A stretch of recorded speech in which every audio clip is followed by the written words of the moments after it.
Before learning Python, you need to install it correctly. If Python is already installed on your system, you can skip this video. Otherwise, it will take less than 5 minutes. First, let's check if Python is already installed. So to do that, you'll simply supposed to go to command prompt, but make sure you run it as an administrator and then simply type Python hyphen and version.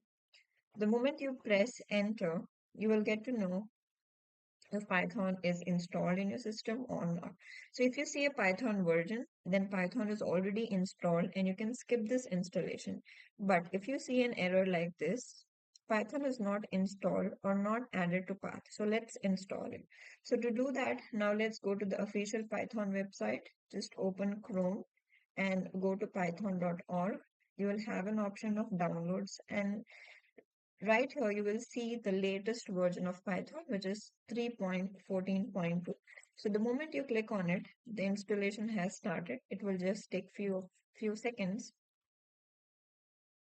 and you can see that executable file has been downloaded. So when I click on it, so make sure you always download Python from the official website. And this step is very important. Make sure you check or and add path. If you skip this, Python will not work in command prompt. So you simply first add to the path and then click on install. And it will ask you, do you want to make some changes to your device? You'll click on yes.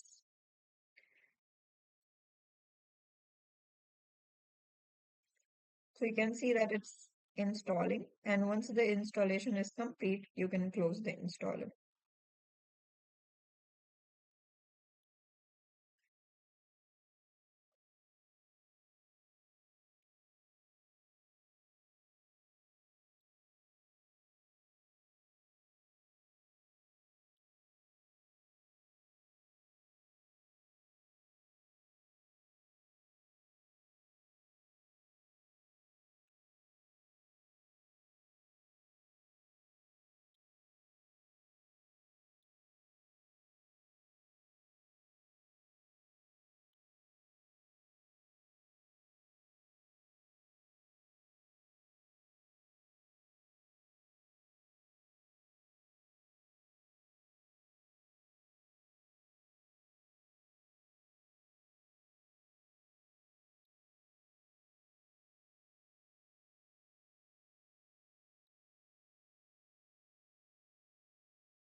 So as I mentioned, once the installation is complete, you can close the installer.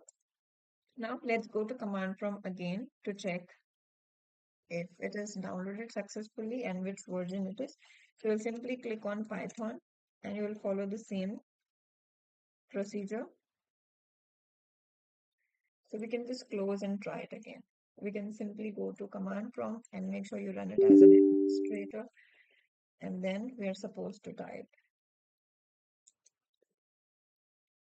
the same thing. So you see, it says that Python 3.14.2 was found.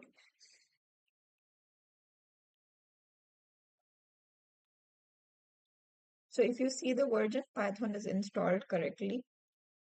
Now, Python comes with an editor called idle. So you'll simply go to the start menu. You will find idle. It says that it has been recently added. So it is the Python shell. This is where we write and run our Python code. So this is where you will get the output actually, but to write a new code, you'll simply open a new file every time. You can type any code just to check if this is working properly. I'll simply print a line. So to run the output or to see the output, you'll click on run module, and it will ask, do you have to save this? So of course you have to save this. So you can save it somewhere. So I'm just saving it as an example code. And there you go, you just got the output. So if you see the output, everything is set. Now that Python is installed, the next video will explain your first Python statement, the print function.